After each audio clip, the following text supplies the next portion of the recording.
Network Entertainment.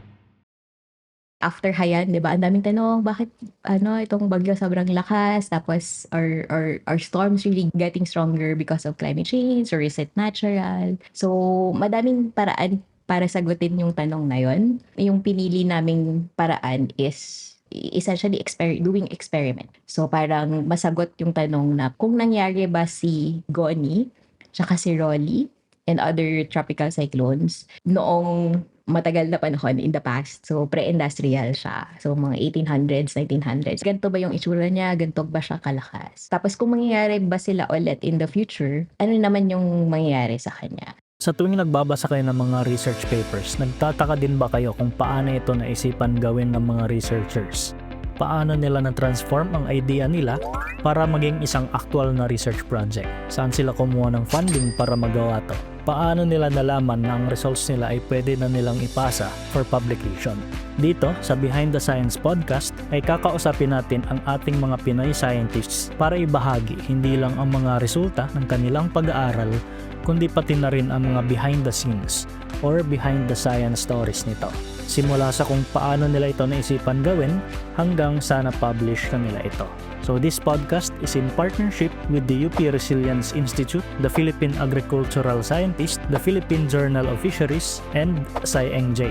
So ang UP Resilience Institute ay long-time partners na namin dito sa podcast. Nung nagsisimula pa lang kami, nandyan na sila para tumulong sa amin. At para lang sa kaalaman ng lahat, ako ngayon ay isang UPRI Research Fellow. The Philippine Agricultural Scientist is the first international journal in the Philippines and Southeast Asia in the field of agriculture. It is published by the University of the Philippines, Los Baños, College of Agriculture and Food Science. It publishes articles in the fields of tropical agricultural science and related areas including environmental science, food science, engineering, biotechnology, economics, rural sociology, development communication, agroforestry and silviculture, and marine and fishery science. The Philippine Journal of Fisheries is the official publication of the Department of Agriculture, National Fisheries Research and Development Institute. It covers all aspects of fisheries, both in basic and applied sciences, as well as related fields of studies such as capture fisheries, aquaculture, post-harvest technology, marketing and industry, ecology, oceanography, conservation, biotechnology, food safety, socio-economics, and systematics in freshwater, estuarine, marine, and other identifiable water habitats. SciEngJ, formerly known as the Philippine Science Letters, is the official journal of the Philippine American Academy of Science and Engineering. It covers studies in the natural, physical, mathematical, computational, and social sciences, including those related to agriculture, health, engineering, environment, education, and technology. So kung may paper kayong gustong i-publish at pasok ito sa scope ng mga journals na ito, please consider submitting to one of them. At syempre, importante, take note na hindi kayo pwede mag-submit ng sabay-sabay sa 3 journals na ito. Kasi bawal yon. Dapat sa isang journal muna kayo mag-submit.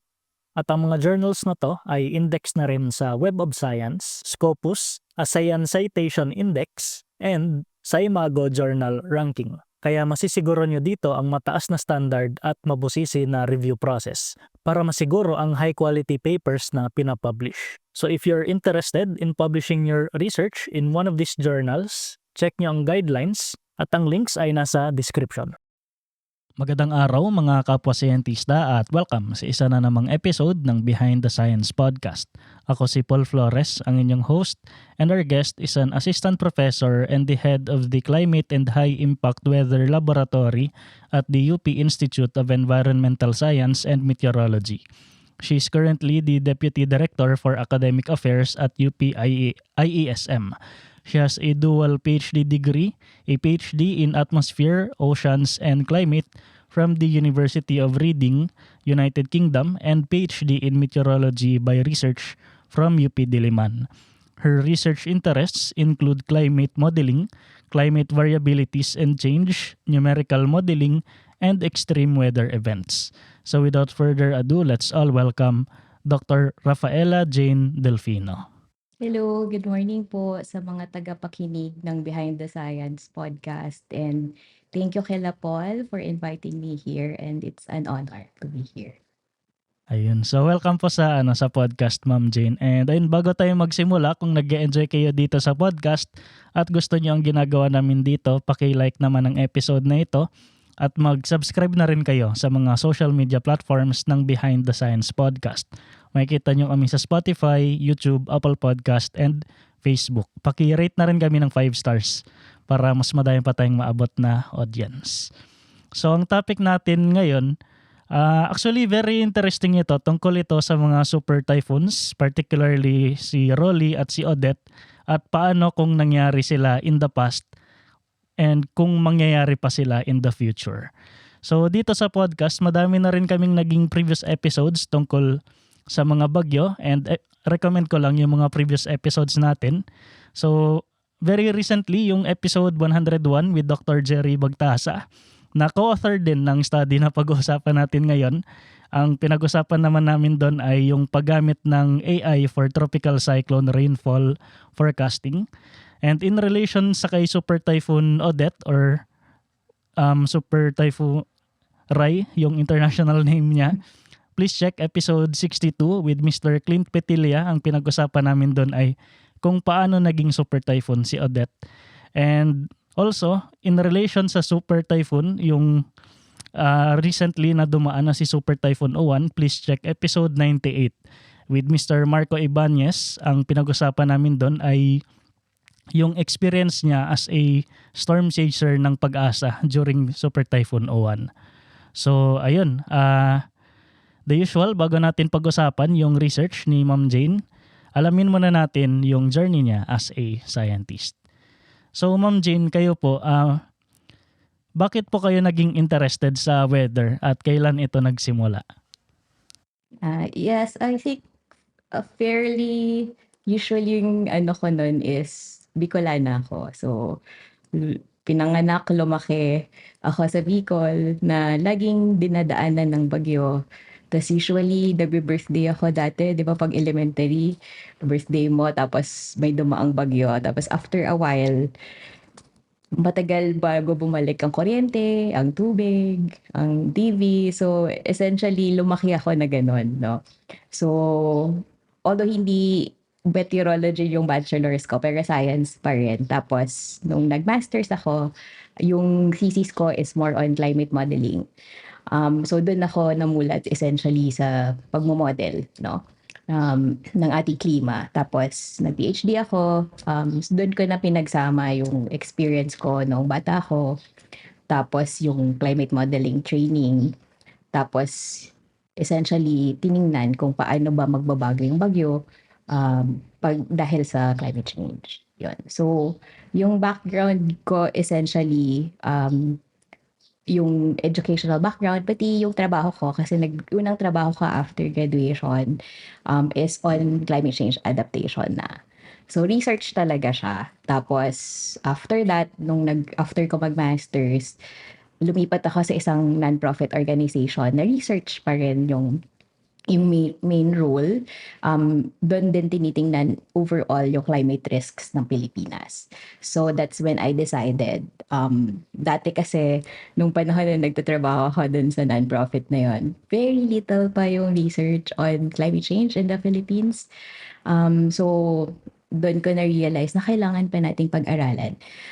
Paano ba maapektuhan ng pagbabago ng klima ang Pilipinas, no? So isa na doon, since very exposed tayo sa bagyo, so yun yung pinili kong tingnan sa PhD ko. Tapos ngayon nagtuturo na ako dito sa ISM after no PhD. Yeah. Nung kabataan niyo po, may masasabi po ba kayo na na bagyo na talagang tumatak sa inyo na nag-influence sa decision niyo na pag-aralan yung meteorology? Siguro nung bata, not exactly, but in more recent years, no? So, si Nina, nung 2016, I think. Tapos si Reming, no, sa Bicol yon. Medyo bata-bata pa ako noon. Tapos nung nagka-college na ako, so essentially, mga dumadaan dito sa Manila, tapos sa Laguna. So, yun. usually yung mga ano, bagyong madaming madaming dumaang bagyo. Yeah.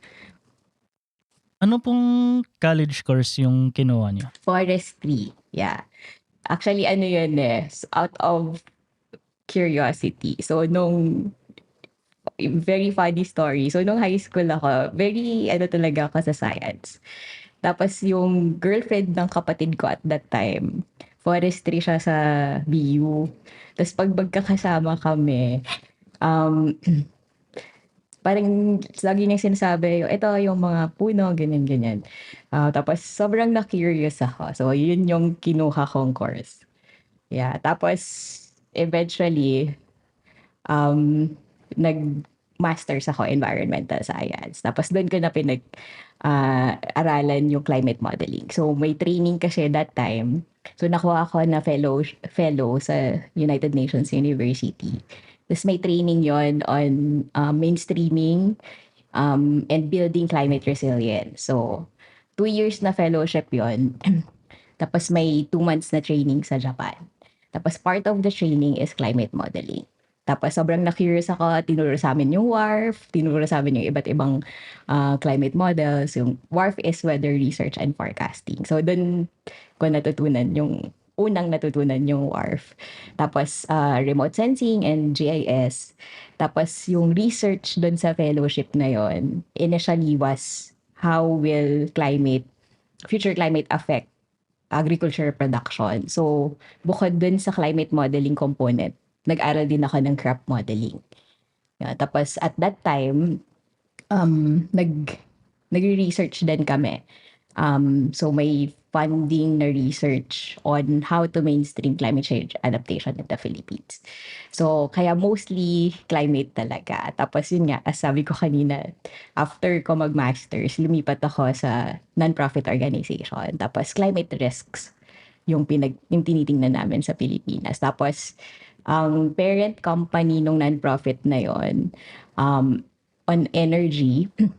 So madami silang planta sa iba't ibang bahagi ng Pilipinas.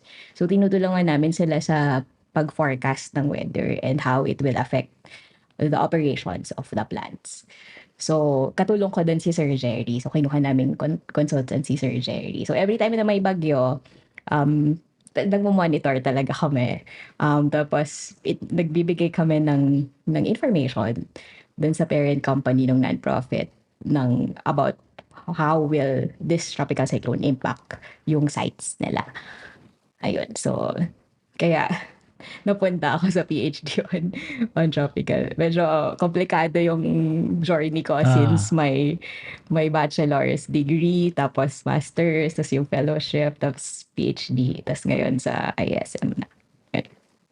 Diyan po pala, curious din ako sa pag-pursue nyo ng from forestry to meteorology. Kasi nung nag-usap kami last time ni Sir Jerry, isa sa mga nabanggit niya na kapag kumukuha ka ng meteorology, kailangan magaling ka din sa sa math and physics, Yes. ganun-ganon.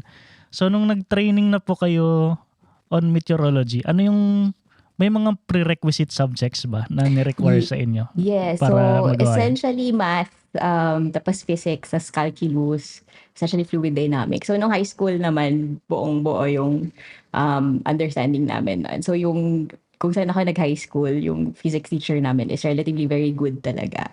And, yung pamilya ko, most of them are in professions that are using math a lot. So, and yun, kaya high pressure area yung bahay namin. So, tapos mostly teachers. So, tapos nung nag-PhD, syempre medyo struggle kasi from an environmental science essentially na background. So, syempre, nakalimutan mo na yung ibang, Mm. diba, yung basics ng calculus, ng dynamics. So, brush up talaga. Kasi nung nag-PhD kami sa Reading, may modules pa rin siya. So, parang courses, modules yung tawag sa kanila. So, very, very heavy on math talaga siya. So, kailangan ko mag-review. So, hindi siya ganun kadali. Tapos ang maganda is parang may tutor. So, tinutulungan kami nung mga, Nice. so, kaya nakatulong siya. essentially. So, kailangan mo mag-review talaga ng calculus tsaka dynamics. So, very important sa METU. Ayun. Pero would you say po ba na ano, kasi 'di ba sa mga science courses sa UP may kinukuha na calculus 1, 2, 3. Enough ba 'yun para i-pursue yung At least, meteorology? once you understand naman kasi the basics, 'di ba? So, essentially, you can apply them in many ways. So, but yes, tinitingnan namin pag yung mga nag-apply. So, tinitingnan namin yung units or your credits na nakuha sa math and science. So, importante siya. Tapos kasi pag nag-ano ka na yung core courses ng METU, medyo malalas ka ng konti pag wala ka ng foundation. So, kaya very strict kami in that sense. No? So, most of the, at least yung nagma-master sa amin, tinitingnan talaga yung units, no, and how you perform in math and science prior to your graduate studies. Yeah, and based on experience, medyo mahirap talaga pag ano, pag sobrang hindi ganun ka ano yung ka-solid yung background mo. Yeah, pero lahat naman napag-aaralan eh. So I think, 'di ba? So even if you're siguro high school and college math and science is not that ano solid. Pag very interested ka dun sa topic, kaya mong pag-aralan lahat eh. Kaya mong matutunan lahat ng skills na kailangan mo para ma-survive mo yung graduate studies. Ngayon po, nag-head na po kayo nung sarili nyong laboratory, ng sarili nyong research group. So can you share din po sa audience natin ano yung ginagawa nyo na research dito sa group niya? Yes. So since I graduated PhD and joined IASM, so na-establish yung Climate and High Impact Weather Laboratory. So mostly tinitingnan namin sa research is climate change, climate variability such as ENSO or El Nino Southern Oscillation. Tapos yung mga climate or weather extremes such as tropical cyclones. Tapos yung very intense na rainfall brought by, for example, shear lines and thunderstorms. So, mostly ganun yung research. So, may mga master's students ako na iba't iba yung tinitingnan. No, so meron akong isang estudyante na tumitingin on tropical cyclones and how, for example, ENSO might affect them now. Tapos yung isa naman, future. Tapos yung isa on monsoons. Tapos how teleconnections will have an impact or other monsoon systems will have an impact on our local monsoon systems. Yung isa, ginagamit yung climate projection sa hydrological modeling, essentially how it will have an impact on future flooding. So, medyo wide o yung research, no? So, kaya medyo wide din yung pangalan ng lab. So, climate and high impact weather. Essentially, very important researches that we need to further understand here in the Philippines. No? Ay, regarding po pala sa sa pag PhD, kasi di ba po dual degree kayo na University of Reading and yung UP. Hanggang ngayon may ganitong program pa rin po ba? Yes, the program still exists. Only that yung scholarship wala na. Kasi yung scholarship namin is from CHED. So, yung Commission on Higher Education, yung Transnational Education Program. And since our batch, wala nang sumunod. So, we are currently exploring ng other potential sources of funding. But yes, the program, the dual PhD program between UP and University of Reading in the UK still exist. And kung hindi kailangan ng scholarship, pwede actually silang mag-apply for Sila the magbabayad? program. Yes. So, medyo mahal lang yung sa UK Magkano side. po yun? Naalala ko, nung first year kami, sinisingil kami magbayad ng 1 million na tuition. Peso? Dollar? Pesos. Oo. Oh my God. For the 6 months that we were there. Syempre, yung first year kasi may module, so medyo mahal siya. Tapos nasa UK kami nun. Tapos yung program kasi is designed na most of the time, nandito ka sa Pilipinas. No? And yung first year lang, for 6 months, you have to be there in Reading because you have to take modules. So, essentially courses. Tapos, doon ka magsisimula nung research mo. Tapos balik ka dito sa Pilipinas, continue your research, tapos online lahat. So online yung weekly meetings with your supervisor sa UK, tapos dito din sa Pilipinas. Tapos second year babalik ka ulit doon for 3 to 6 months. Tapos third to fourth year kung mag-defend ka na, or ang tawag namin doon viva voce, um, babalik ka doon. So essentially to defend your dissertation. Yun. So medyo mahal siya in doon yung sa UK part. Yung sa UP naman essentially tuition lang yung mabayaran mo. Tsaka syempre yung allowance. Yun. So hopefully maka-explore kami ng other sources of funding. So we are currently seeking for other sources of scholarship. No? Kasi sayang ng program. Ang ganda kasi ng program. Yeah. Ayun, so I guess madami na kaming napagkwentuhan tungkol sa naging journey ni Ma'am Jane. I think ngayon pag-usapan naman natin yung naging research niya. And I think very timely ito kasi napapansin natin siguro palala ng palala yung mga ulan at mga baha na nararanasan natin. At ayun, bago lang din nga yung Super Typhoon Uwan.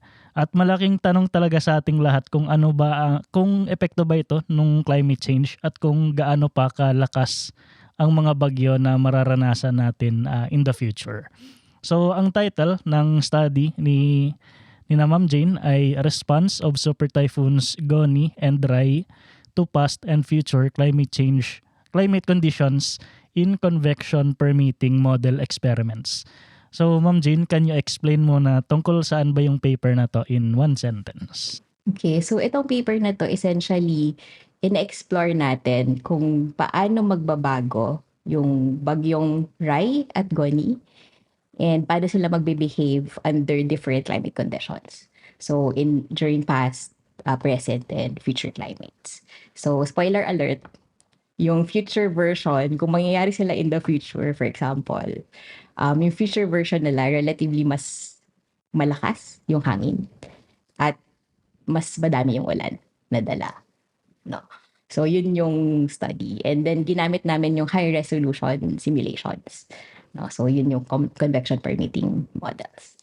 So yung study po na to, ano yung kumbaga nag-spark to do this at bakit itong dalawang bagyo yung pinag-focusan niya? So basically parang extension to ng PhD research ko.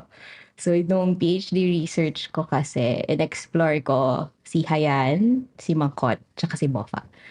So si Yolanda, si Ompong, tsaka si Pablo. No, tapos ngayon, spin-off. So gusto naming tingnan yung mga more recent na bagyo. So which is si Odette tsaka si Rolly. So kasi after Hayan, 'di ba? Ang daming tanong, bakit itong bagyo sobrang lakas, tapos our storms really getting stronger because of climate change, or is it natural? So madaming paraan para sagutin yung tanong na 'yon. So yung pinili naming paraan is yun, essentially doing experiments. So parang masagot yung tanong na kung nangyari ba si Goni, tsaka si Rolly, and other tropical cyclones, noong matagal na panahon in the past, no? So pre-industrial siya. So mga 1800s, 1900s, or even you can actually pick a specific point in time. Mas ganito ba yung itsura niya, ganito ba siya kalakas? No, so tapos kung mangyayari ba sila ulit in the future, ano naman yung mangyayari sa kanya? So parang very siya na experiment, no? So ang kagandahan dito is pwede mong himay-himayin yung bakit siya malakas, bakit siya lalakas, bakit siya mas madaming ulan. Tapos magfo-focus ka dun sa isang event na yon. Tapos yon, essentially kaya mong maintindihan lalo bakit yung mga bagyo na to magbe-behave ng ganito in the future. So yun yung kagandahan dun sa experimental design na to. Ang iba yung ginagamit na methodology. So more statistical. So probabilistic in nature. So yung kami hindi namin kayang masagot how probable or ano yung chance na mangyayari siya ulit in the future. So iba yung approach na yon. So you can answer, 'di ba? If you have a question, you can answer those questions in many different ways. And if you have this very specific question, then ito yung methodology na most appropriate for that question. Yeah. Yung term po na super typhoon, hangin yung basis nun, di ba? Hindi yung Yes. ulan. Yes, oo. So hangin, ang mostly naman yung classification ng bagyo, like ng Pag-asa, ng Japan Met Agency, ng JTWC, pinagbabasihan talaga yung hangin, no? So yung isang part nung PhD dissertation ko was looking at actually yung isa sa mga pinakaunang goal pero drinop na namin kasi sobrang complicated. Um, so yung goal is sana makapag-develop ng index na hindi lang hangin yung tinitingnan. So meron ka pang aspeto ng ulan, 'di ba? Meron ka pang aspeto nung gaano kalaki yung bagyo, gaano siya kabilis pumunta from one place to another, which translation speed yun, 'di ba? Kasi madami din yung implication. So, yung naging ano nung PhD ko kasi nga kung gagawin ko siya sobrang siguro tatagal ako. So, nag-limit na lang kami na wind-related damage potential. So, bukod dun sa gaano kalakas yung hangin, tiningnan kung gaano kalakas yung wind field. Ay, gaano kalaki yung wind field. So, yung lawak ng hangin na ganito kalalakas. Tapos kung gaano siya mag-move from one place to another. No, tapos having that, yun yung cyclone damage potential. So just looking at the characteristics of the bagyo in relation to wind, ganito kalaki yung damage potential niya. So hindi niya pa kino-consider yung exposure. Gaano kadaming tao yung maapektuhan niya, gaano kalawak na land area, how dense the population is in that area. So, wala pa yun sa equation. So, kaya nga lagi kong sinasabi, yung damage potential na nakuha namin, underestimation pa siya eh. Kasi parang, 'di ba, considering pa lang yun ng characteristics ng bagyo. Yung translation on the ground, with respect to yung exposure and vulnerability, hindi pa siya kasama dun. So, yeah. Oo. So, Pero, kailangan pero yung... natin, Ay, go po. yeah. So, hindi, I think, pag wind kasi, pag sinabi nating wind, medyo relatively not so complicated in a sense compared to rain, 'di ba? So, kung pag rain kasi medyo ang dami mong kailangang tingnan. So, hindi gano'n kadali na pag-classify in terms of wind plus rain plus other factors. No, so ngayon, I think yun, yung ginagamit talaga is to classify yung intensity ng bagyo is yung hangin. Pero paano po siniset yung cut-off na yun na pag na-reach yung ganitong speed, super typhoon na siya? Well, I think primarily based on ano yung itsura nung impact niya. No, so 'di ba yung tropical cyclone wind signal natin for example and yung bukod doon yung tropical cyclone classification are essentially based on, of course, minodel din yon, no? So yung wind field dynamics. But essentially in consideration of the potential, yung physical characteristics, ano yung pinagkaiba nung mga ano na yun. In a sense, medyo arbitrary, di ba? Kasi parang, paano mo ba sasabi yung difference between 219 kilometers per hour and 220 kilometers per hour? Ah, No, but in a way, somehow it works naman. Partly works, yes. so with that po ba, ibig sabihin, yung kategory ng super typhoon natin sa Pilipinas, pwedeng iba siya sa ibang bansa? Yes, oo. So, iba't iba yung Ah, classification. So, si JMA may sarili din siyang classification, si JTWC, si US, so Atlantic, iba't iba. So, may table yon. So, titingnan. Tapos, actually, yung isa sa pinaka main difference, di ba pag nanonood tayo ng TV, so si Pag-asa nagsasabi na etong bagyo na to, ganito yung lakas niya. Tapos pag nanood tayo ng BBC siya kasi CNN, yung number na nakikita natin doon, sobrang taas. Mas mataas siya relatively sa sinasabi ni Pag-asa. Kasi magkaiba yung averaging. No? So, si Pag-asa sa kasi Japan, 10 minutes ina-average yung intensity.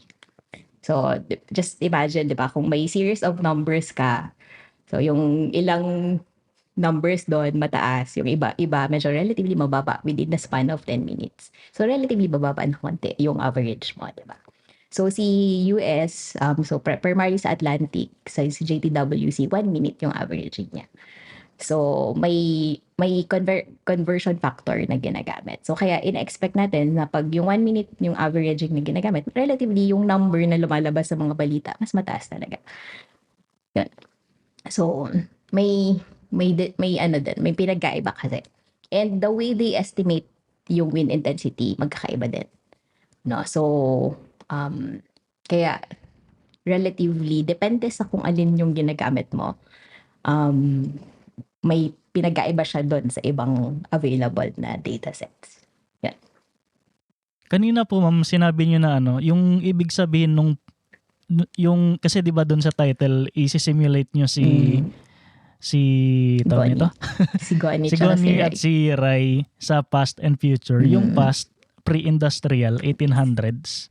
Tapos yung future po, gaano ka future yung future? So, eto for the paper, yung future is parang, if I remember it right, sorry, sa dami na kasi ng experiments. So, if I remember it right, si Goni tsaka si Rai, at least for this paper, mid-century. So, I think 2030s to 2050s.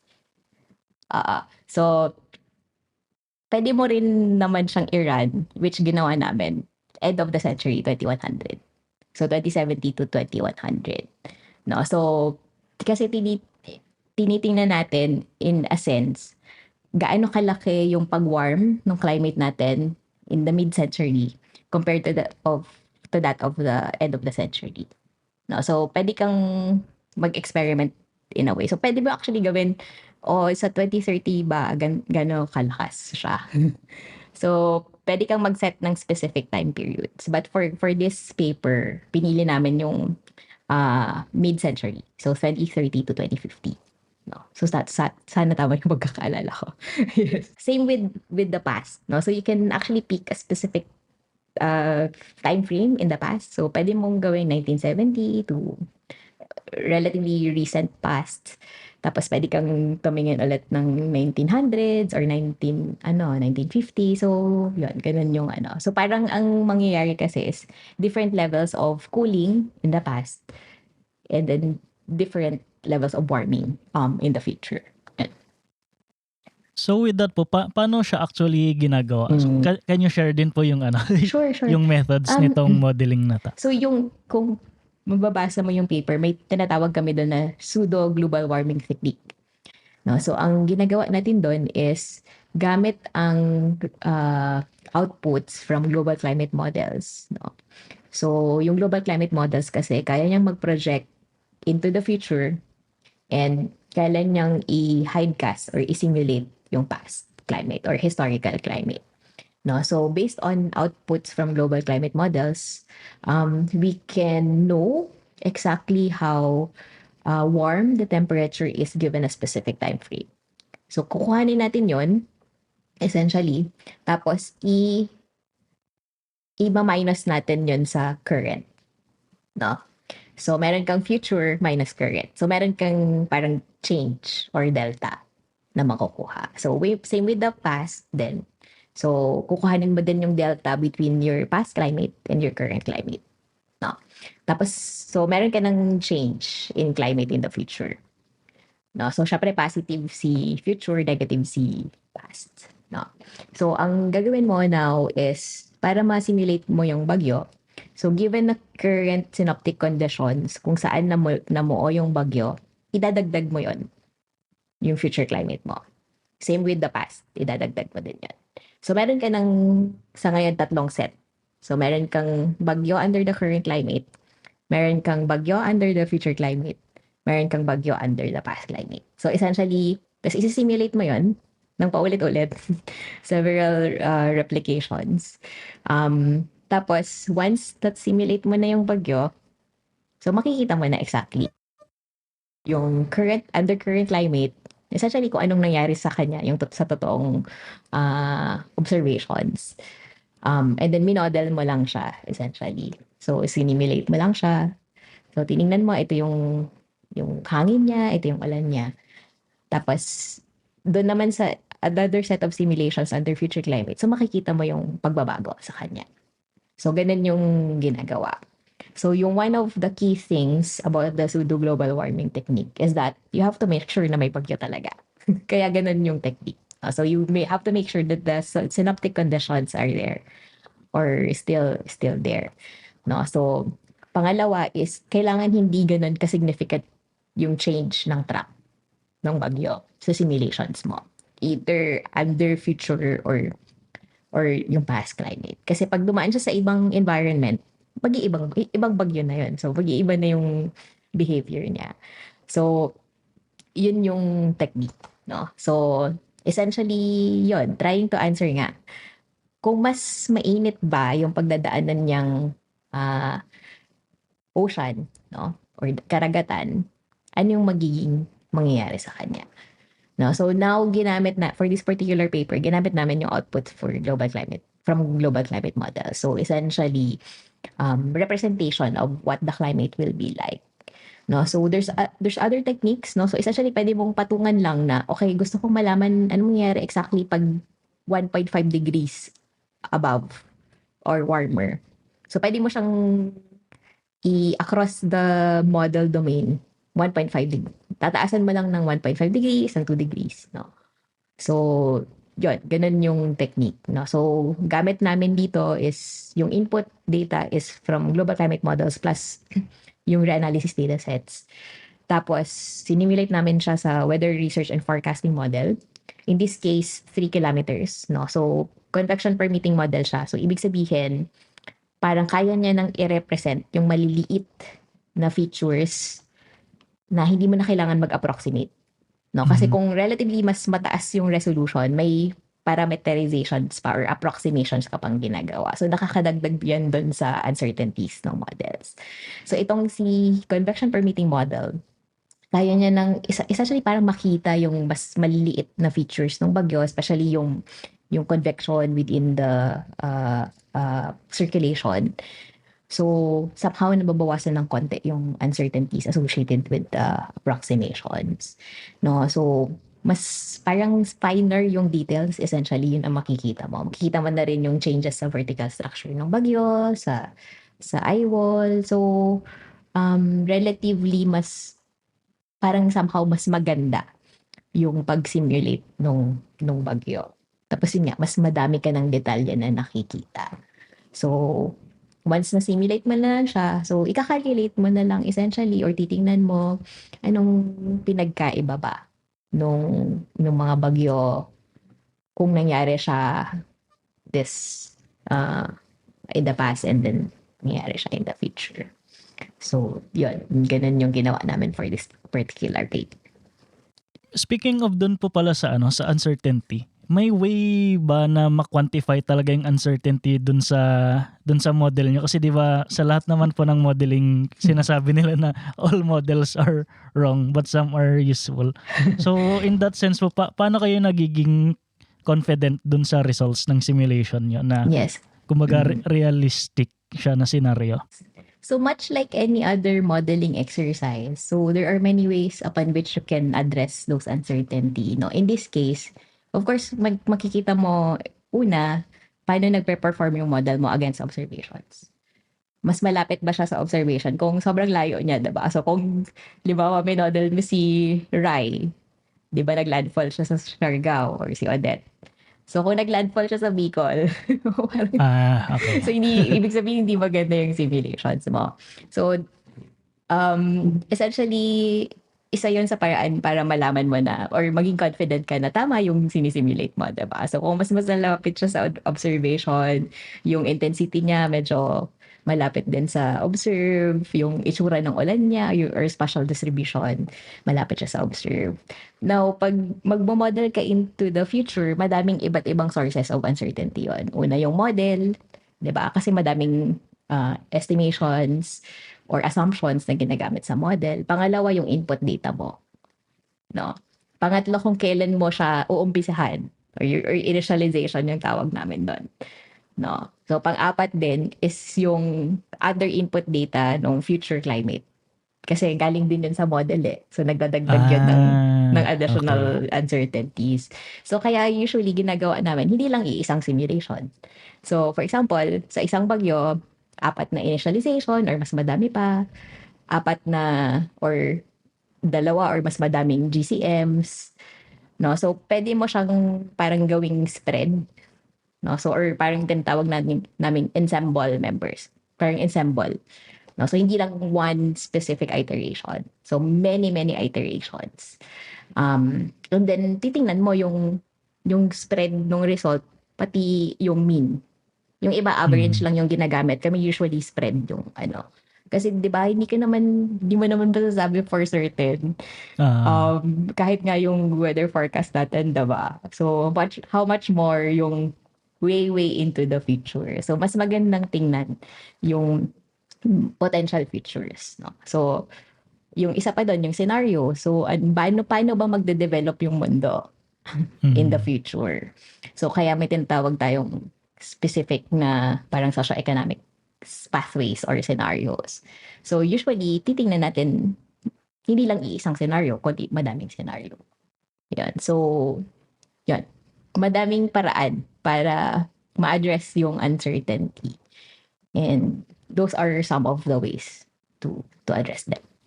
So ibig sabihin po pala, palaging mas mataas yung uncertainty sa future kumpara dun sa past na simulation. Well, depends, no? But relatively, in a way, yes. Kasi 'di ba pag tinitingnan natin, for example, sa weather forecast, no?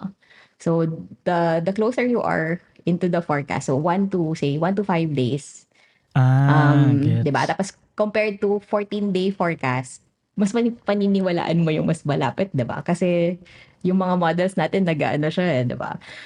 So pagdating sa future, kasi ang daming consideration. So, if you are to look into like what will happen in 2050, in 2100, titingnan mo muna paano ba magbabago yung mundo, paano ba gagalaw yung tao, paano siya mag-emit, di ba? Mas gagamit ba tayo ng coal, mas magagamit ba tayo ng solar energy, mas gagamit ba tayo ng hydropower, tapos mas madadami ba yung tao, mas magiging uh, regionalized ba tayo or localized or mas global, paano magbabago yung lifestyle ng tao. So, sobrang daming considerations, di ba? So, that in that sense, that would give additional uncertainties. So, kaya nga, iba't ibang scenarios usually talaga yung ginagamit. So, hindi lang iisa. Of course, may indications na ito yung based on current trajectory, based on current consumption and development patterns, more or less dito tayo pupunta. No? So, somehow nakikita natin yung trajectory. No? Pero we cannot say for certain na 100% dyan talaga tayo pupunta. So, there's a chance na potentially baka mas mataas or baka mas mababa. No? So, kaya iba't iba talaga yung, iba't ibang scenarios yung tinitingnan. So parang ano din pala siya, siguro just to visualize din sa mga audience natin, 'di ba, kapag nagbibigay ng forecast si Pag-asa ng mga bagyo, laging may cone of uncertainty. Yes. Tapos parang the more na The pa-future, farther, mas lumalaki yes. yung uncertainty. Parang ganun Exactly. din, same Ganun siya. concept din pa siya. Yes. So, ano siya, di ba may probability cone si Pag-asa? Yun. So, essentially, ganun din yung spread ng climate models natin. Ayun. So kanina po nabanggit nyo na yung spoiler nyo, mas malakas yung ulan sa future at yung hangin, kung tama yung Yes. pag-aalala ko sinabi nyo. So in addition po with that, ano pa po yung nakita nyo dito sa study nyo? Yes. So, essentially, like yung mga gantong bagyo na si Rolly tsaka si Odette, di ba malakas na siya in a sense, no? So, mas tinitingnan natin pagdating sa hangin, mas malakas siya. Pagdating sa ulan, mas madami yung ulan. Pagdating naman sa, sa laki, no? So, yung laki, importante siya eh. Kasi, depende sa kung gaano kalaki yung bagyo. Doon mo makikita kung gaano kalawak yung dami ng tao na potentially maapektuhan niya, di ba? So nakita namin doon sa simulations na pag mas mataas or mas relatively mas warmer yung oceans natin pati yung atmosphere, mas lumalaki din yung bagyo. So ibig sabihin, di ba? Imagine the exposure. Kung dati si Odette Mindanao to Visayas, potentially mas lumawak pa siya, di ba? So kung dati si Rolly, di ba, dumaan siya sa Bicol, Catanduanes yung landfall. Kung yung wind and also yung laki ng ulan niya, essentially Bicol to perhaps Southern Luzon, Visayas, pag tinignan natin in the future simulations, mas lumalawak din yung potentially maapektuhan niya. Yung medyo uncertain kami, although based on this paper, yung translation speed. So kung gaano kabilis gumalaw yung bagyo from one place to another. No? So itong si Goni tsaka si Rai, mas mabilis siya. No? So ibig sabihin ba, pag sinabi ni Pag-asa 24 hours before, so, di ba, yung time of, nagmamatter siya in terms of the amount of time that we have to prepare for the bagyo. No, so, yung dapat mag-develop din pala nung simulation na mabilis mag-calculate para mahabol niya yung bilis ng bagyo. In a sense, yeah. Yes. Tapos, kasi yung ibang bagyo, like sila Haiyan, dun sa iba naming paper, yung iba humihina siya eh. So, pag humina na naman, so, ibig sabihin nun, mas matagal kang exposed dun sa hangin. No? So, mas mahaba yung preparation mo, di ba? So, bago pa siya mag-landfall, medyo mabagal siya gumalaw, di ba? So, bago pa siya mag-landfall, relatively, dapat prepared ka na, di ba? Kasi mabagal siya eh. Pero pag once nag-landfall na siya, kung mabagal siya, so, the more exposed you are to the winds, di ba? So, mas matagal yung pag-stay niya dun sa lupa. So, relatively, kung maulan siya, matagal din yung time na may expose ka dun sa malalakas na ulan. So, it matters as well. Yung kung gaano ka bilis yung, essentially parang naglalakad ka. No? Yung ibang bagyo, naglalakad lang, yung iba tumatakbo, yung iba nakakotse. So, di ba, kung gaano ka bilis yun, yung time for preparation and then time of exposure matters as well. Ayun. So I guess madami na kaming napag-usapan ni Ma'am Jane tungkol dito sa paper nila. And for anyone interested, check nyo lang yung link sa description kung gusto nyo itong basahin. Ngayon naman po, siguro pag-usapan naman natin yung more on behind the scenes naman. So kanina po sabi nyo, naging extension ito nung PhD work nyo.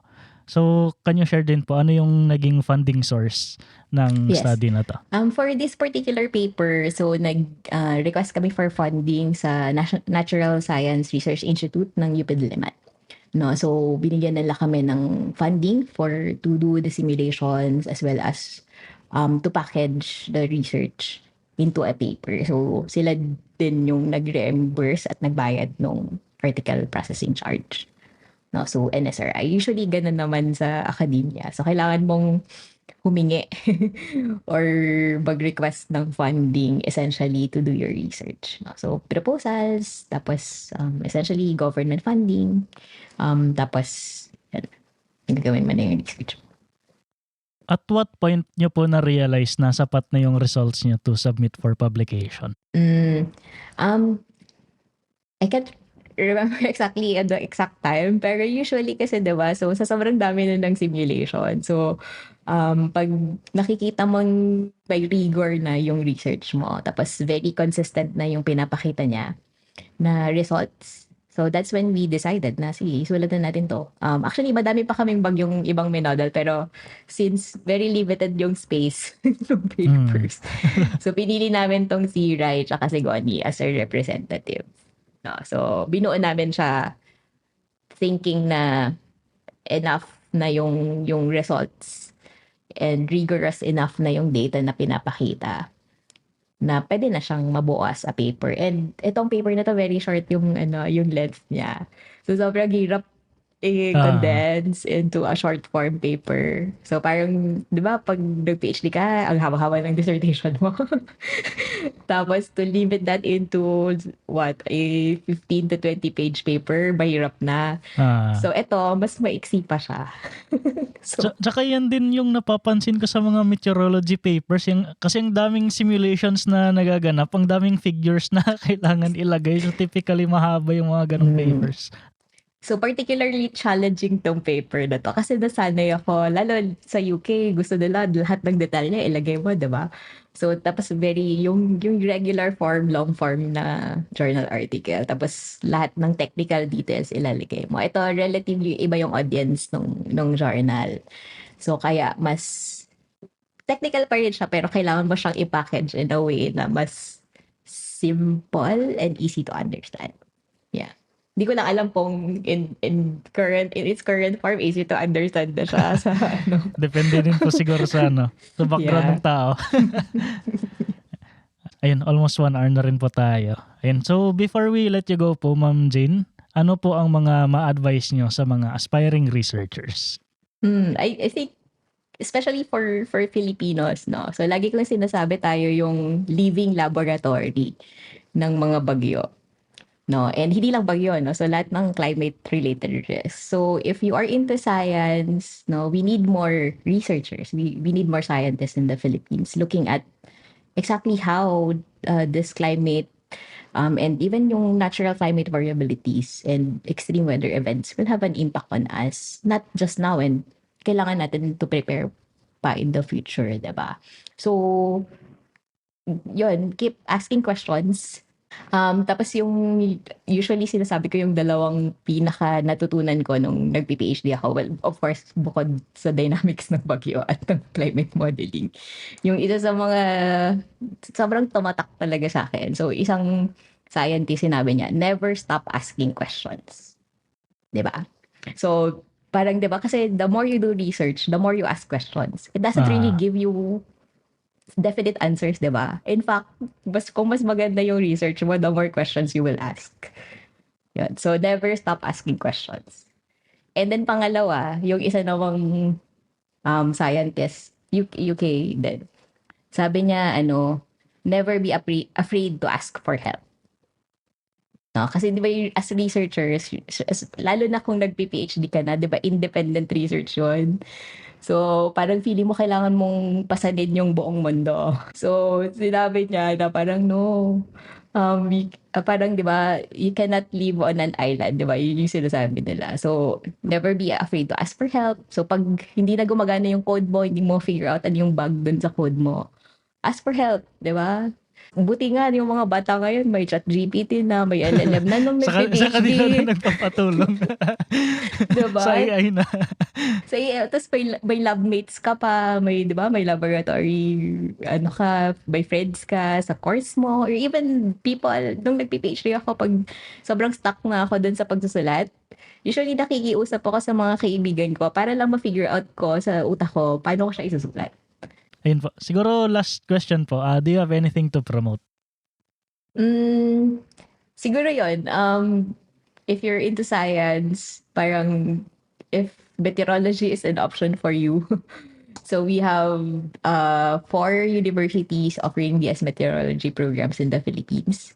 And then si IESM is the only graduate studies giving institution on meteorology in the Philippines. So meron kaming masters, saka PhD in meteorology and also environmental science. So if you're interested and want to help in understanding how the climate um, will continue to have an impact on the Philippines. So, yun.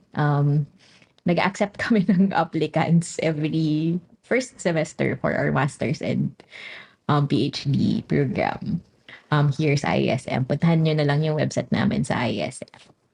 And meron din tayong growing body of meteorologists in the Philippines. So, isa ako doon sa Board of Trustees, so yung Philippine Meteorological Society. So, every quarter, starting this year, meron kaming meteorological masterclass. So, it's designed for a relatively broader audience. But most of the audience kasi that are attending is mga meteo students. So, we invite speakers and experts from different countries to help us parang share their knowledge and experience on risks associated with climate. So yung next is sa January, masterclass. Tapos meron din kaming annual convention ng meteorology. So conference siya, designed to promote yung science of meteorology sa Pilipinas. Yung masterclass po na yun, ilang araw yun na ano? Ano lang siya, para siyang webinar. Actually, pinaganda lang ng pangalan. So, Okay. para siyang webinar. Tapos, so may nag na expert. Tapos, may panel. So, parang may reactors. Yeah. So, tapos open siya to the public. Yeah. Nakatatlo na kami this year. So, pang-apat yung sa January. So, different topics. So, on a personal scale, wala akong ipopromote kasi wala akong masyadong social media. So, so, ayun. So, yun lang yung ipopromote ko. Yung master's and PhD degree ng meteorology sa Pilipinas ay dito sa ISM. Tsaka yung Philippine Meteorological Society. So, follow nyo yung ISM website and Facebook page. Siyempre, wala akong Facebook. So, hindi ko alam exactly kung ano yung, yung URL nun. Tsaka yung PMS. So, Philippine Meteorological Society. So, may Facebook page din kami. Yan. And may side comment lang po pala ako dun sa sinabi nyo kanina na ano, keep asking questions. Kasi sa Pilipinas ba naman, sa dami ng bagyo sa Pilipinas, 20 per year, hindi talaga kayo maubusan ng, ng questions. Yes. Ang dami pang unexplored na bagay to help us understand and also eventually to help us forecast and prepare for tropical cyclones and other climate-related risks. So, yeah. So, mas kailangan pa namin ng mas madaming utak at warm bodies that are looking into this. Yeah. Ayun, so I guess hanggang dito na lang muna tayo. Maraming salamat kay Ma'am Jane sa pagpapaunlak na aming imbitasyon. Maraming salamat din, Paul. And magandang umaga sa lahat. At maraming salamat sa lahat ng nakinig at nanood. See you everyone next week. Madami pa tayong pag-uusapan na research na ginagawa ng ating mga Pinoy scientists. The opinions of podcast creators, hosts, and guests are not necessarily reflective of the official stance of the Pod Network Entertainment, its hosts, or other network programs. The content created by the people behind the podcast is personal and not meant to harm any religion, ethnicity, group, organization, company, or individual.